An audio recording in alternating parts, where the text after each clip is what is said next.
बच्चों मैं आप लोगों से बात कर रहा हूँ अबाउट फंड बेस्ड अकाउंटिंग। अब ये फंड बेस्ड अकाउंटिंग क्या होती है?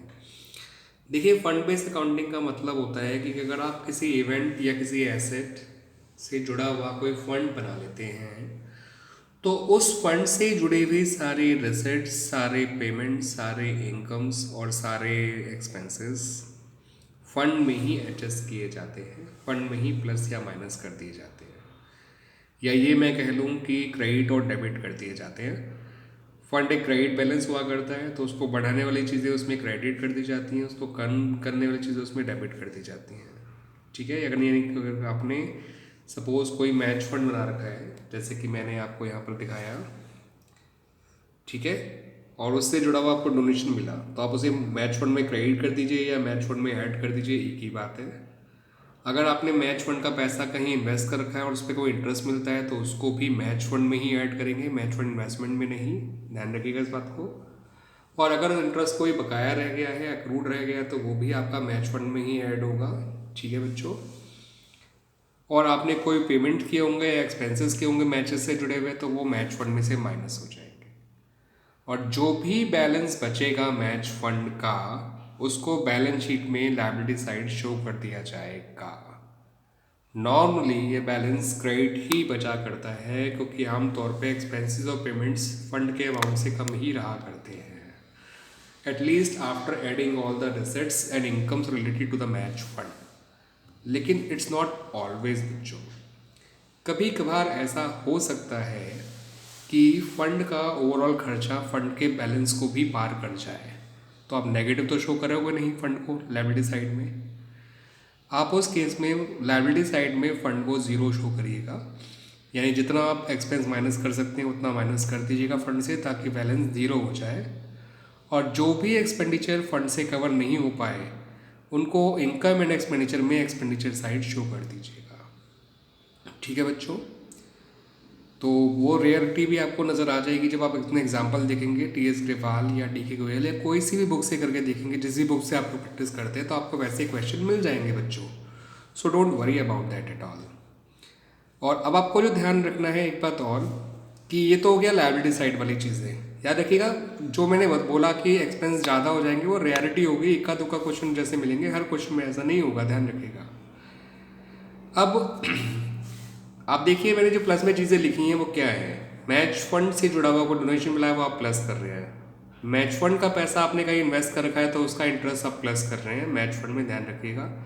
और इंटरेस्ट अगर कोई मिलना रह गया है, तो उसको भी प्लस करना है मैच फंड में। अभी इंटरेस्ट मिलना कैसे रह गया है, मैं आपको एक एग्जांपल के तहत समझाता हूँ। सपोज आपके पास साल की शुरुआत में मैच फंड था 2 लाख रुपए, और आपने इतने ही अमाउंट की 10% इन्वेस्टमेंट खरीद ली थी। तो मैच फंड था आपका 2 लाख रुपए, और इतने ही अमाउंट की आपने मैच फंड इन्वेस्टमेंट खरीदी थी, जो 10% इंटरेस्ट प्रोवाइड करा करती है। तो 2 लाख का 10% हो गया 20,000, और आपने अभी तक साल भर उसका इंटरेस्ट आपको मिलना चाहिए कायदे से, एक्रूवल कंसेप्ट के हिसाब से, बिकॉज आपने फर्स्ट डे ही वो पैसा इन्वेस्ट कर रखा है, फर्स्ट डे से ही। मगर अगर आपको इंटरेस्ट रिसीव हुआ है केवल 15,000 रुपये, तो यानी इसका मतलब ये होता है, as per accrual concept 5,000 interest अब भी मिलना बाकी है। ठीक है? तो अर्न तो हो गया पर रिसीव नहीं हुआ, तो इसलिए उसको भी ऐड करेंगे एक्रूड इंटरेस्ट मान के। तो क्लियर हुआ बच्चों की एक्रूड इंटरेस्ट क्या होता है? अब आगे ध्यान रखते हैं, आगे बात करते हैं अक्रूड इंटरेस्ट के बारे में। एक और बात ध्यान रखिएगा बच्चों, कि ये एक बार तो फंड में ऐड होगा ही होगा। ठीक है?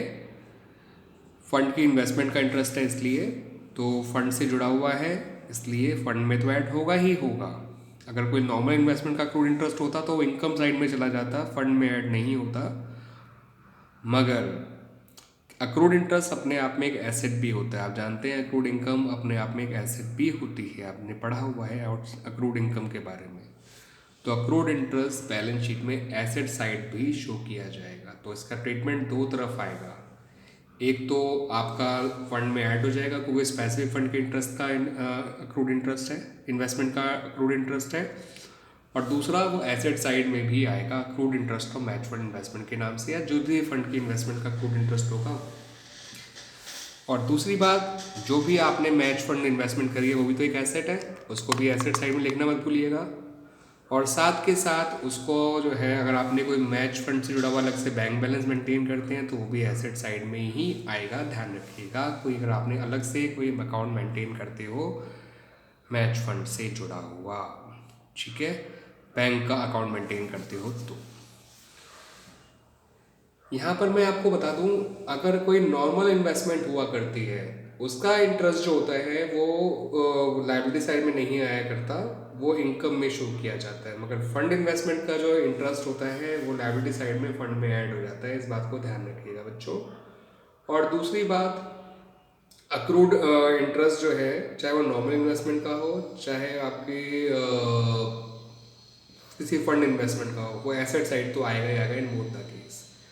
तो नॉर्मल इंटरेस्ट का इनकम तो इंटरेस्ट तो इनकम है, मगर स्पेसिफिक फंड इन्वेस्टमेंट की इंटरेस्ट का जो इंटरेस्ट है वो आपका इनकम नहीं है, वो लायबिलिटी बन जाता है, फंड में ही ऐड हो जाता है, ठीक है बच्चों। मगर accrued interest in both the cases asset side में जरूर आएगा, ठीक है बच्चों।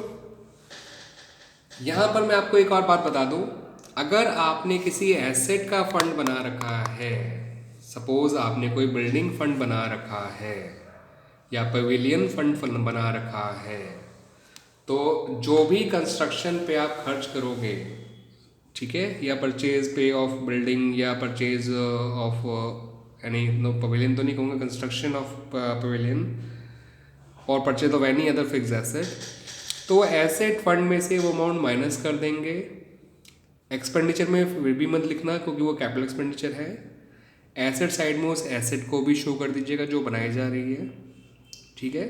अगर कंप्लीट हो चुकी है तो एसेट के नाम से ही लिखिए, अगर अभी बन रही है तो एसेट इन प्रोग्रेस के नाम से लिखिए, ठीक है।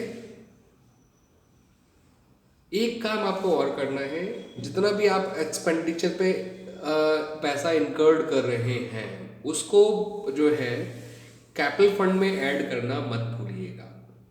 जितना भी आप एक्सपेंडिचर इनकर्ड कर रहे हैं on the construction of an asset, उसको आपने एसेट फंड में से तो माइनस करना ही करना है, एसेट साइड में शो भी करना है एसेट इन प्रोग्रेस के नाम से या एसेट के नाम से।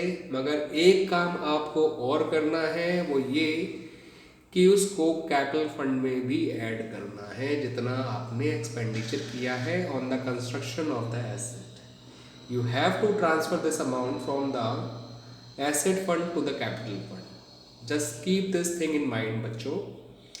तो ये ट्रीटमेंट तीन जगह हो रहा है expenditure on construction of an asset का। तो यही फर्क होता है एक नॉर्मल इवेंट वाले फंड में और एक एसेट के फंड में। नॉर्मल इवेंट वाले फंड में आप कोई जो खर्चा करते हो उसको फंड में से माइनस तो जरूर करते हो, मगर कैपिटल फंड में ऐड नहीं करते। मगर यहाँ पर एसेट फंड में आप जब बना मेंटेन करते हो तो जो भी एक्सपेंडिचर इनकर्ड किया जाता है ऑन द कंस्ट्रक्शन और on the purchase of an asset, ठीक है, which lead to the creation of an asset, that has to be added back to the capital fund. Just keep this thing in mind बच्चों, ठीक है बच्चों।